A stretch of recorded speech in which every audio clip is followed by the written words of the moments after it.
আজকে দেব আরেকটি নতুন বইয়ের খবর।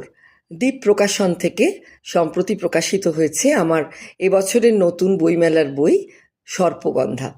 বইটি একটি অন্য রকমভাবে মানে তৈরি হলো, কারণ বিগত বেশ কয়েক বছর, মানে প্রায় 10-12 বছর ধরে আমি লিখেছি কতগুলি একটি উপন্যাস এবং 8টি ছোট গল্প, বড় গল্প, যেগুলোর প্রতিটিরই প্রতিপাদ্য বিষয়বস্তু কিন্তু সাপ কেন্দ্রিক।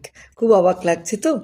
আসলে ডালাস মর্নিং নিউজে প্রথম জীবনে যখন গেছিলাম ডালাসে, তখন ডালাস মর্নিং নিউজ, সেখানকার বিখ্যাত নিউজ পেপার, সেখান খুলেই কাগজ খুললেই ভারতীয় গল্প বলতে বাঁশি বাজিয়ে সাপুড়েদের ছবি, বা রাজধানী দিল্লির রাস্তায় পেল্লায় সাপ দেখিয়ে ওঝাদের পয়সা কামানো, এসব ছবি দেখে খুব বিষণ্ণ হতো মন আমার। দেশ মানেই কি সাপের দেশ? এত ছোট করা তাকে কেন বাপু? বিশ্বের আর কোনো দেশে বুঝি সাপ নেই? নাকি ভারতবর্ষে বলার মতো আর কোনো ঘটনা নেই? সাপকে ভয় পাই আমরা, কিন্তু পুরাণ মহাকাব্যের অন্যতম এক মিথিক্যাল ক্রিচার এই সাপ কিন্তু জ্ঞানের প্রতীক, জানেন তো? খেয়াল করে দেখবেন, রামকৃষ্ণ মিশনের সিম্বল কিন্তু কুলকুণ্ডলিনী।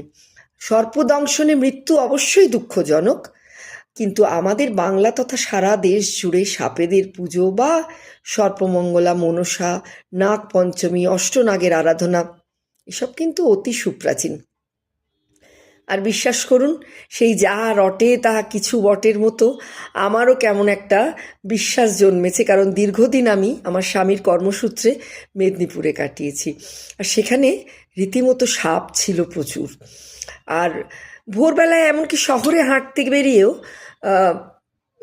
বর্ষাকালে বা গ্রাম বাংলাতে চলতে ফিরতে এতবার সাপের দেখা পেয়েছি, বা তাদের খোলস ছাড়ার মতো ঘটনা দেখেছি বা উপলব্ধি করেছি। তাদের অসীম যে অলৌকিকত্ব আছে, সেটা কিন্তু একেবারে আমি অন্তত বিজ্ঞানের ছাত্রী হয়েও ঝেড়ে ফেলে দিতে পারিনি। তা প্রজননের দেবী মনসার বরেই পরম আত্মীয়ের ঘরে শিশু সন্তানের সংবাদ পেয়েছি, শিশু সন্তান জন্মানোর সংবাদ পেয়েছি, বা কেউ চাকরি পাওয়ার মতো বা চাকরিতে উন্নতি লাভের মতো সুখবরও পেয়েছি।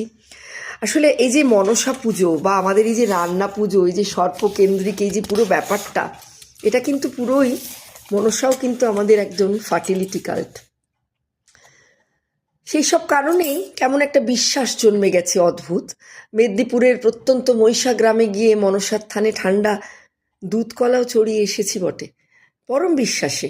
কেউ হয়তো এক ফুৎকারে উড়িয়ে দেবেন এসব। তাই আবারও বলছি, আমার এই বইটিতে আধুনিক প্রেক্ষাপটে কিন্তু উপন্যাস আছে একটি, এবং 8টি ছোট বড় গল্প রয়েছে।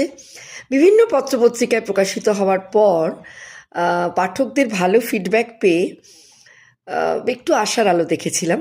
বাংলা সাহিত্যে এমন সর্পগন্ধি সংকলন আছে কি না আমার অন্তত জানা নেই।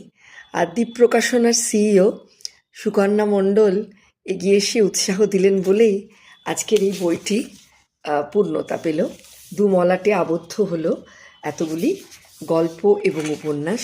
আপনারা বইমেলায় সবাই যদি কেনেন, সবাই যদি পড়েন, তাহলে খুব ভালো লাগবে। সবাইকে অসংখ্য ধন্যবাদ এবং নমস্কার জানিয়ে শেষ করছি।